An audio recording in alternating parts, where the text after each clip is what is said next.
lovely girl, Laurie. Would you like to meet her? So would I. As a matter of fact, she doesn't exist. Really, she doesn't.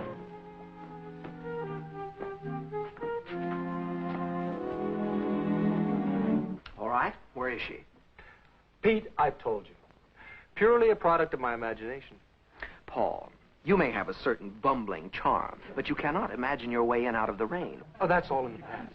Without your social life, your strip would be a large, blank space in the morning paper. That's all been changed. Sure it has. You imagined Lila, Ginny, Hillary, Penelope, Stephanie, Barbara. You know I didn't. All right. Where's Laurie? Pete, I've been emancipated. No more dependence on those bittersweet experiences. That's the most disgusting thing I've ever heard. Nevertheless, come in. Paul? John. Hello, Pete. John? Paul, I just dropped by with a small billet doux. Anything important? Not really. You know that new character of yours, Paul, Laurie McBain, the one you made up? Sure, we were just talking about her. I want to congratulate you on your imagination. This is from her. But that's impossible. I did imagine her. Oh, yes? She's suing both of us for $1 million, invasion of privacy. Let me see you imagine your way out of that one. I knew you were holding out on me. Get out of my hair, will you? Do you realize what this may cost me? Do you realize what this may cost me? When do I meet her? When do I meet her? When do you meet her? Right now. The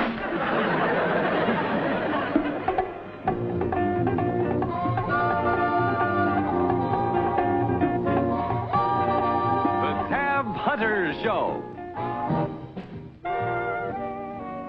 Starring Tab Hunter. With Richard Erdman and Jerome Cowan.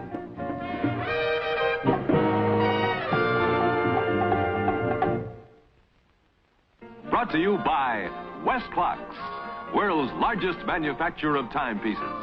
For the newest ideas in time, depend on West Clocks.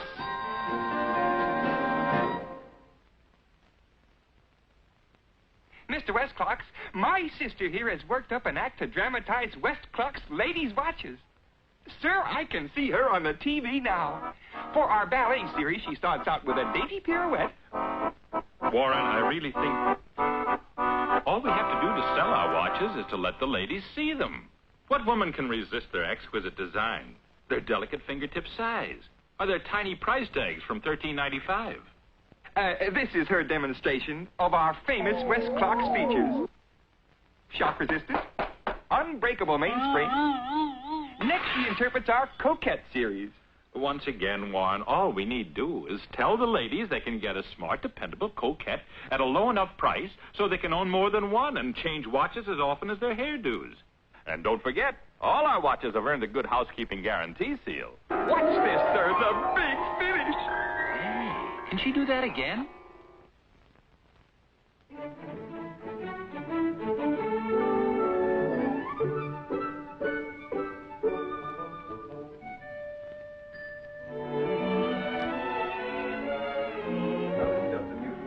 Morgan, and I'll follow through on it thoroughly. But there may be some legwork involved, and I'll consider it a personal favor if you'll let me turn you over to... Just joined the firm today. Oh, you must be very proud, Mr. Carruthers. You don't know. I've dreamed of this day for 24 years. Entered Michael in Harvard Law School the day I found my wife was expecting. And it worked out. Not quite as I expected. Michael? This is Mr. Paul Morgan. How do you do? How do you do? Well, I'll leave you with Michael. Now, your case is McBain versus Morgan, Larson, et al. Am I correct? You are correct in every tiny detail. Yes. Won't you please sit down, Mr. Morgan? Paul. Mr. Morgan. What was it? Oh, nothing. Oh. Well, now, Mr. Morgan. Paul. Mr. Morgan, my research shows that in cases of this type, Macmillan versus Spurlton, Libet versus Cox, But plaintiff is usually motivated by a desire for notoriety, or wish to meet in person the celebrity against whom he or she has filed suit. Do you follow me? Right behind you. Now, ordinarily, I would suggest that you and I drive to Wildcat Flat and meet this Miss McBain here and get a settlement from her. When do we leave? Well, first I must ask a rather personal question. Good. Do you find me attractive? Definitely. Well, then I'm afraid I cannot take your case. You just lost me. Sit down, Mr. Morgan. I'll try to explain. Oh, well. Did you disappoint your father on the day you were born? You know, I can't honestly remember. Well, I did, Mr. Morgan, and I'm determined not to disappoint him on my first case. So I will wait for a case in which there's less danger that I might be diverted emotionally. You see? Oh, I understand completely. You do? Sit down, Miss Carruthers. I'm quite relieved at your attitude. You are? Yes. As a matter of fact, when I first saw you, I thought it quite impossible to have you represent me. You did? Well, I flatter myself by thinking I'm as capable as the next fellow. I'm sure you are, if... If what? If we can find our relationship purely to McBain versus Morgan. Do I have your promise on that? Well, yes, but... Good, then I'll pick you up tomorrow morning. Paul? Mr. Morgan. Let's keep everything on a business basis.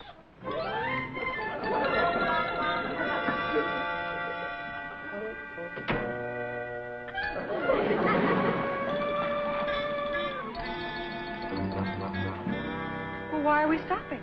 Well, this is it. What? We're in the middle of nowhere. That's right. You're not going to tell me we ran out of gas. Much too corny. Now, we've been getting along just fine on a lawyer-client relationship. All work and no play. We could talk about something else. What do you think of the national debt? Crazy about it. Automation? There are some things that can never be replaced. I could get out and walk. And this lunch? Lunch? Well, that's why we stopped. Chicken salad or ham and cheese?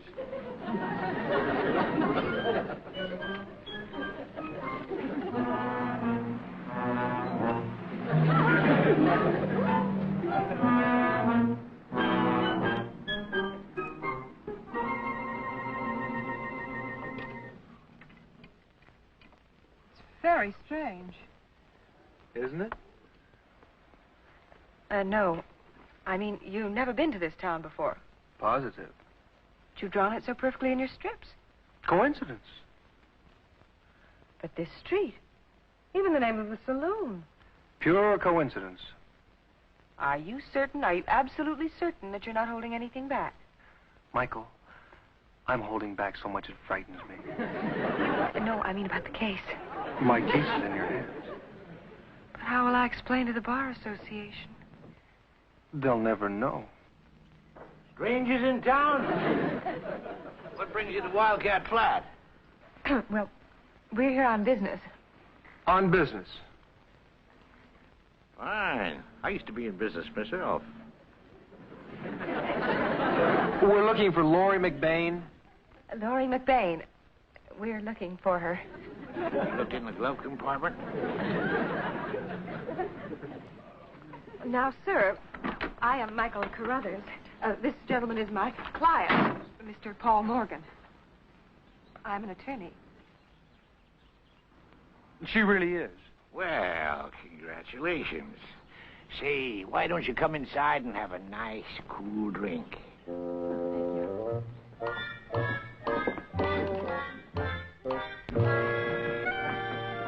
Oh, by the way, folks, my name's Hudgens.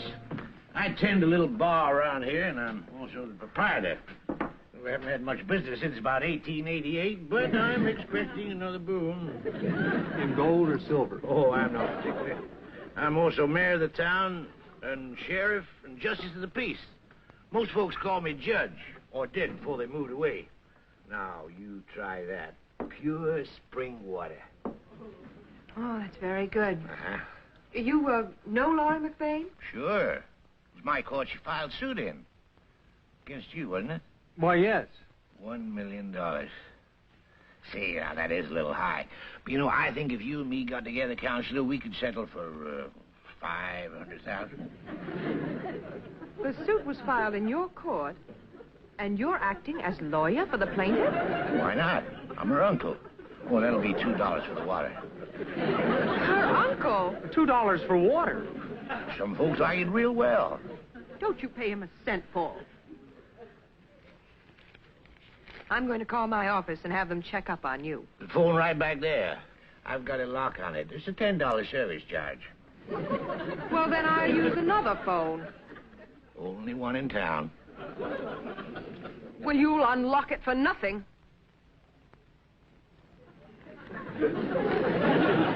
I told you there was another boom coming. Right this way, lady.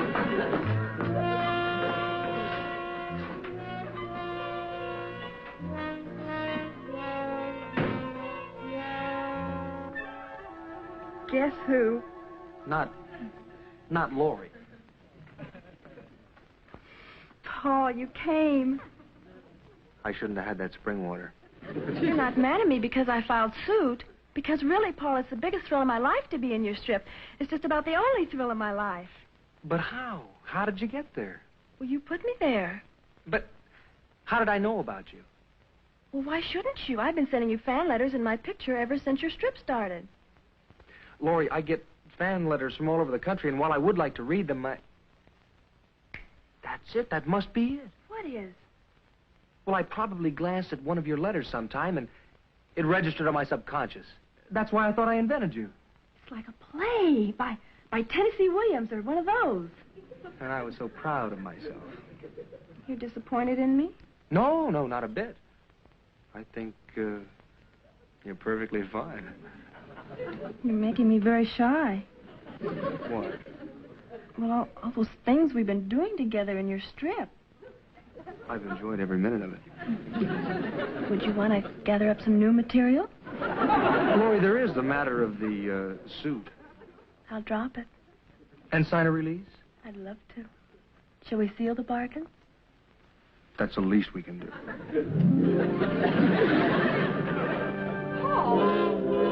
Michael, this is, Lori McBain. We just, settled the case. Not one penny. Well, she doesn't want any money. We just sealed the bargain.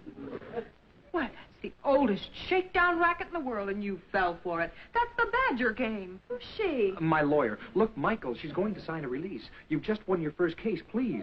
You may be able to pull the wool over his eyes, but I'm here to protect my client. If I have to, all the way to the Supreme Court. Michael, discuss it outside. Bye, Lori. Just a minute. What are you doing? No parking zone. That'll be $20. $20? It's a bit steep, but then we don't get a live one too often, you know. I thought that Jesse James was dead. Let's get them to court, but I'm used to it. Here. Just a moment. I'll take that. Look, let's pay the money and get out of here. We will not. This, Judge Hudgens, is what I think of you, your town, your niece, and your parking ticket. Hey! Now, what do you intend to do about that? Well, I guess I'll just have to put your client in jail. In jail? I dare you. Resisting arrest? No. Michael, let's pay the $20 and... Of course we're resisting, and I so stipulate. Well, I don't. Well, I guess you'll just have to come along with me, young fella. You go right ahead. This case won't stand up 2 minutes in a higher court. Higher court? I've got a job. I can't wait for a higher court. Now, It's a shame, but come on. Don't you worry, Paul. If need be, I'm prepared to dedicate my life to this case. Why couldn't her father have been a doctor?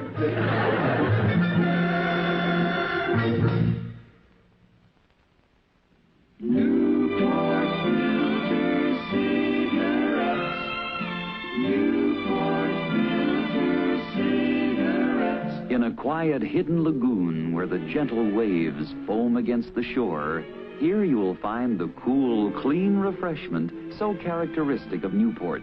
Ask yourself this: do you get a fresh taste every time you light up? You do if your cigarette is Newport, because Newport refreshes while you smoke like no other cigarette. Not too heavy in menthol, not too light in true tobacco flavor. Only Newport adds a refreshing hint of mint to the soothing coolness of menthol in a blend of the world's finest tobaccos. No wonder.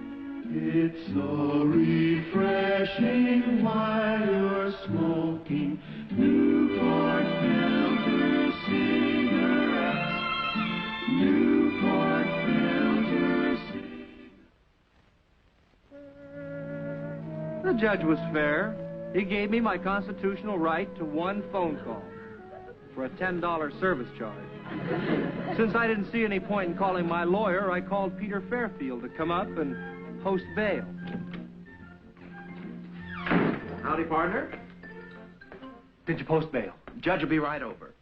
Paul, why'd you do it? I didn't do anything. I came up here to settle this lawsuit about this girl that I invented. Only I didn't really invent her. And, oh, forget it. It's too complicated. Your lawyer says you're a martyr in the cause of justice. I don't want to be a martyr. You met her? Michael? Adorable. She thinks you should refuse bail. Make your case much stronger. I don't want to make my case much stronger. I only want to get out of here. Paul, what's happened to you? Haven't you any principles? All I want to do... Pete, the woman's a mess. Not at all. She's a very high-minded, idealistic girl. The cell isn't too bad. I hired her on the spot. You didn't? Well, you've got 14 lawyers already. But none that I can go dancing with. You letting him out? No. I think he's letting you in. Me? I didn't do anything. You hired the girl. What? Mr. Fairfield. Mr. Fairfield, he gave you a parking ticket. $20 or 20 days? I'll take the $20. Never. Hey. Lock him up. Come on. Now, wait a minute. I'll pay. I'm loaded. My client will fight this to the highest court in the land. What did I do wrong? You hired Michael. I'll bet she's a lousy dancer, too.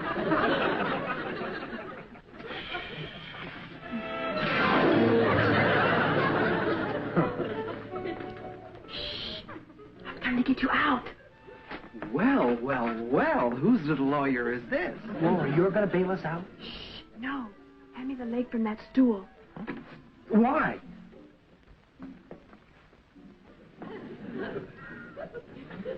Goody, a jailbreak. No, we're in enough trouble already. I've got it all figured out. First, I help you break jail, and then I burn the record of your arrest. Good thinking. Lori, no.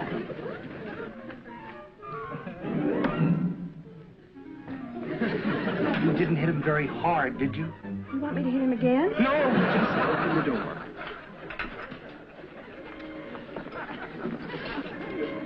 Your car's outside with the keys in it. I'll slip out the side door. You wait a few seconds and then go out the front. Goodbye.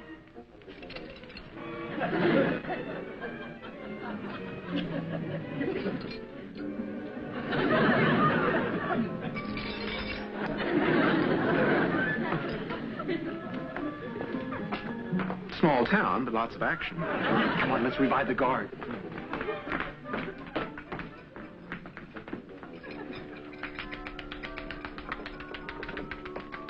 Paul! What are you doing? What happened to him? He fell. We're reviving. What are you doing out of your cell? Exercise hour. I think he's coming too. You were trying to escape. Don't you approve? Of course not. Then I'm for it. But you'll spoil everything. You're a perfect test case. I don't want to be a test case. I just want to get out of here. I can see that. Jailbreak, huh? It's not like it looks. Don't say anything that can be held against you. All we want to do is pay our parking tickets. Well, now, it's kind of late for that. Attempted jailbreak is 2 years. Assaulting a deputy, well, now, that's life imprisonment. Life. Life. Have courage. History will vindicate you. But we didn't even hit him. Suddenly fainted, eh? Sure. Come on, inside. Oh, we just came out of there. Judge, I demand to see my lawyer. Oh, certainly. Miss Carruthers. Yes. Forget it. What are we going to do? Afraid that they abolish capital punishment.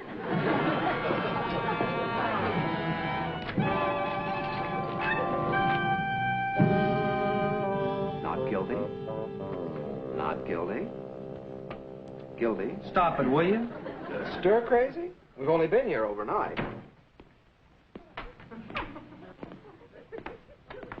Not Gildy? Paul, it's true. You are in jail. John. Mr. Carruthers, thank heaven.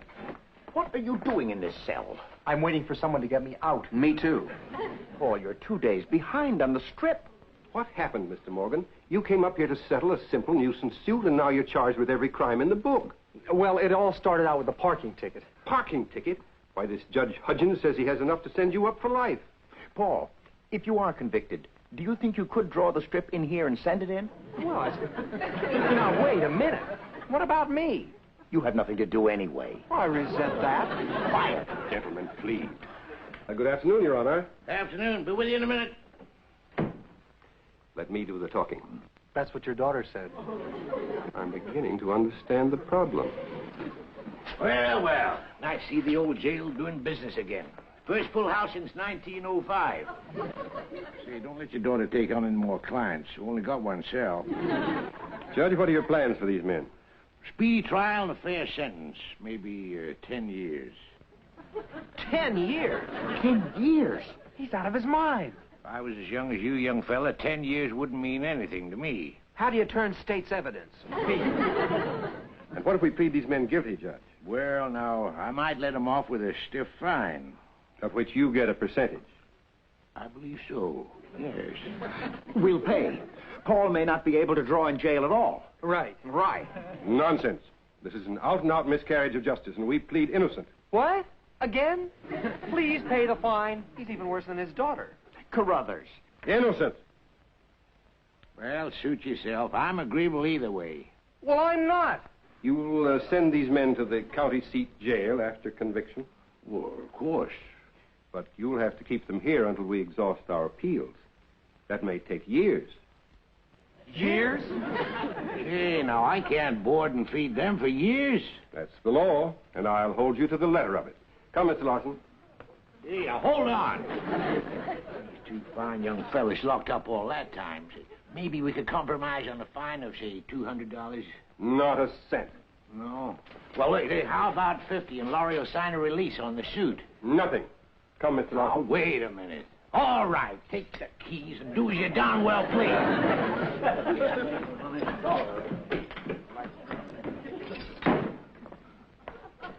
I'm afraid this is all my fault. I shouldn't have turned you over to my daughter. My hat.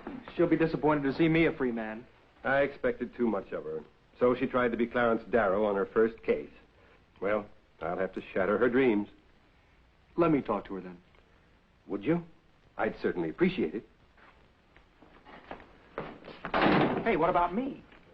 Oh, of course. Sorry.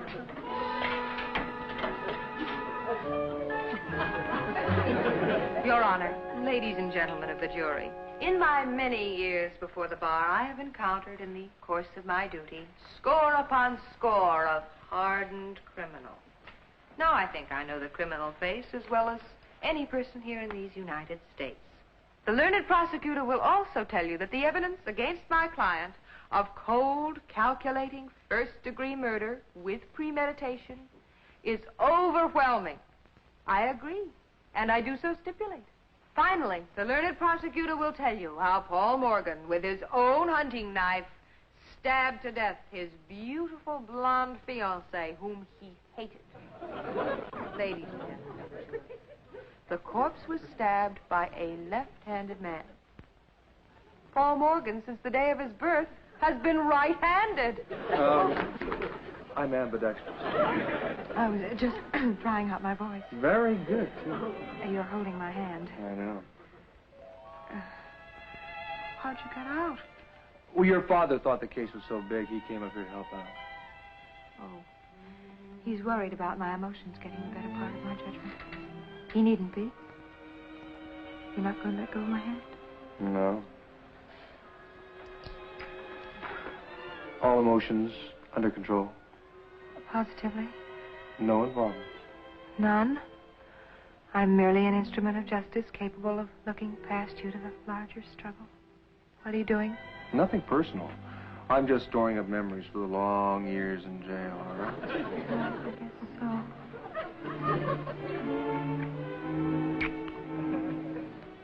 Uno mas in case I get the chair.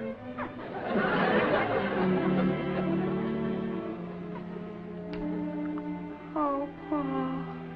I can't let you go to jail. I'm not even fit to practice. I'm not a lawyer, I'm a woman. Why can't you be both? You think I should try? I think so, yeah. I wonder if this is ethical.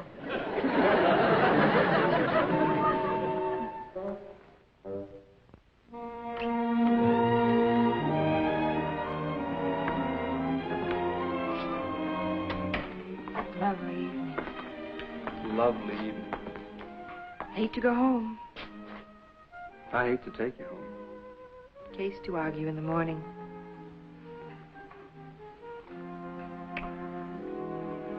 You know, you're much too successful.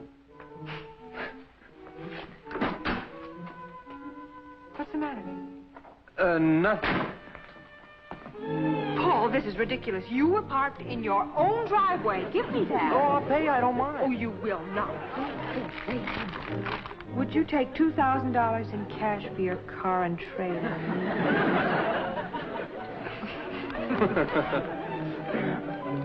Come on.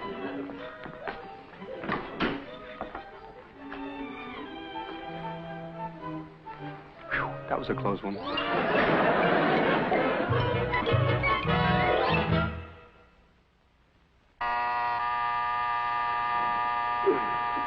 Let's see now.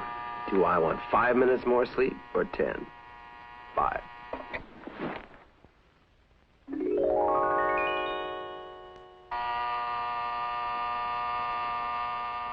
Gee, I could use 10 minutes this time.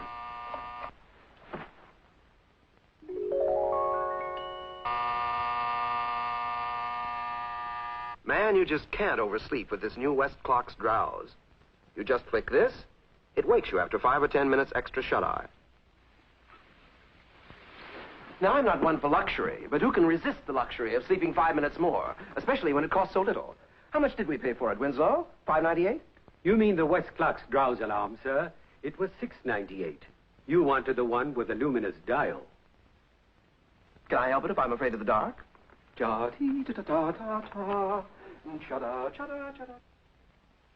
The Tab Hunter Show has been presented by West Clocks, world's largest manufacturer of timepieces.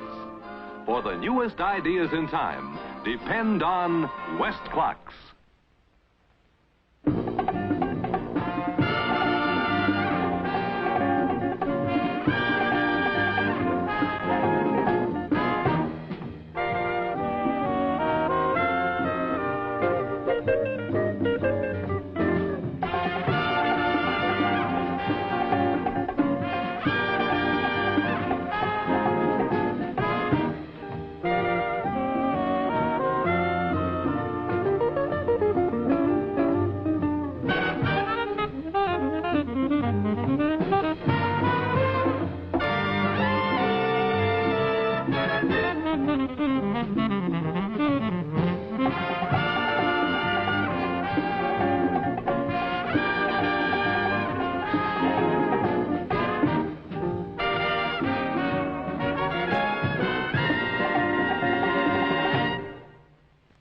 Tune in again next week when the Tab Hunter Show will be brought to you by Newport Filter Cigarettes.